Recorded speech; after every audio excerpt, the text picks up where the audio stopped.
Imagine standing on a battlefield, the clash of swords echoing, the air thick with tension. Suddenly, a strange quiet descends. Your enemies, moments ago fierce and determined, begin to stumble, their eyes wide with confusion, their movements erratic. It's as if their minds have been stolen, replaced by a waking dream. What kind of weapon could do this? A weapon that doesn't wound the body, but shatters the mind. For ages, stories have drifted through time about such a power from ancient India, the Moha Astra. But what if the truth behind these captivating tales is not what it seems? What if the real story is even more intriguing? A tapestry woven with threads of belief, history, and perhaps a touch of human longing for the extraordinary. Today, we embark on a journey to uncover the true nature of the Moha Astra. We'll also confront a persistent whisper that has echoed through time, that ancient Indian warriors used arrows tipped with powerful plants like Datura to create mass confusion. Join us as we carefully peel back the layers of myth, searching for the solid ground of historical fact. The answers we find might just change how you see the ancient world and the very nature of warfare itself. Think of a magician, not with potions, but with pure skill and presence. That's closer to understanding the Moha Astra. In the grand stories of ancient India, an astra wasn't just a regular weapon you could pick up. It was something special, often given by gods, filled with spiritual energy. The Moha Astra in particular was said to make enemies confused, to cloud their minds, to make them lose their way. It was a weapon that played with perception, making soldiers see things that weren't there or forget their purpose in the heat of battle. It was like a powerful suggestion, a mental fog that spread across the battlefield. But here's the crucial part. The ancient texts, the very stories that tell us about the Moha Astra, never mention any special plants or chemicals being used. Its power came from divine blessings, from deep spiritual knowledge, not from a plant's extract. It was a weapon of the spirit, designed to create an illusion, to make minds wander, not to poison bodies. Imagine a general seeing his mighty army suddenly become disoriented, their courage draining away as they fight unseen enemies. This was the fear the Moha Astra inspired. It was a psychological weapon, a tool to break the enemy's will, not their physical strength. It speaks to a time when warfare wasn't just about brute force, but about outsmarting, outthinking, and even outbelieving your opponent.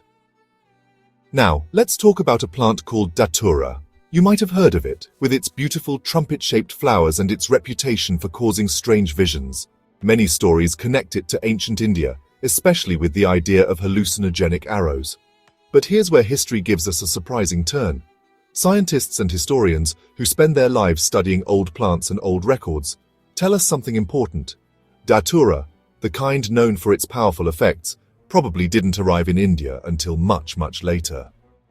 We're talking about after the 16th century, when ships started sailing across oceans, bringing plants and ideas from one part of the world to another. This grand exchange, often called the Columbian Exchange, brought many new things to different continents. Datura was one of them. So picture this.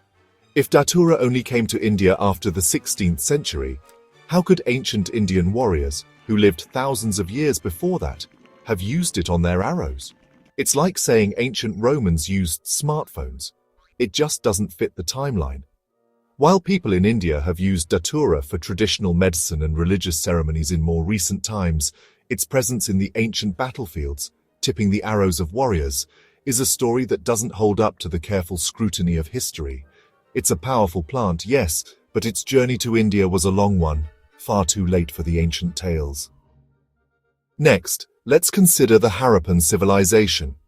These were incredible people who built amazing cities thousands of years ago, long before many of the stories we know. They left behind pottery, tools, and even intricate seals. Some have wondered if these ancient objects might hold secrets. Perhaps even traces of hallucinogenic plants, showing that these people used such substances in their wars. It's a captivating thought, isn't it?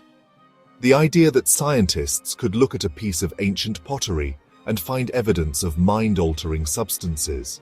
However, Despite all the amazing work done by archaeologists and scientists studying the Harappan civilization, there is no solid, published research that has found hallucinogenic residues on their artifacts, especially not linked to warfare. Scientists have studied their diet, their farming, their trade routes, and their city planning. They've learned so much about their daily lives. But when it comes to finding chemical proof of hallucinogens on their weapons or tools of war, the evidence simply isn't there.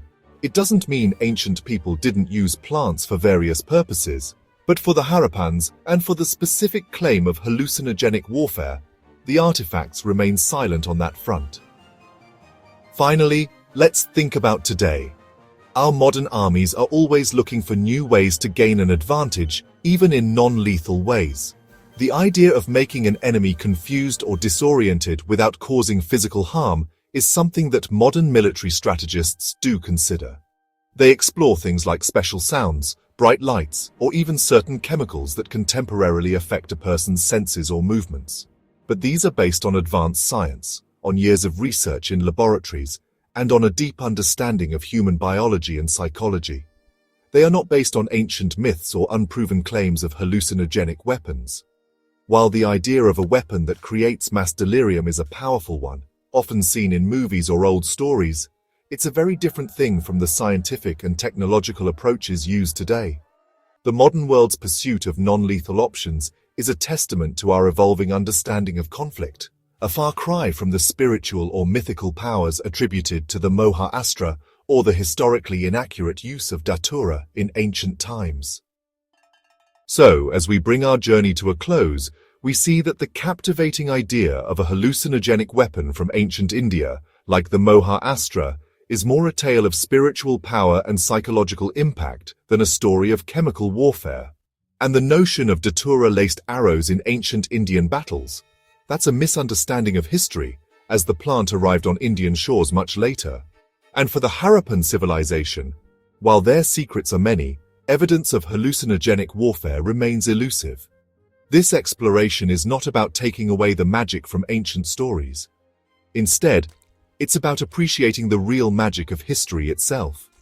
The careful work of piecing together clues, of understanding timelines, and of separating what we wish were true from what the evidence actually tells us.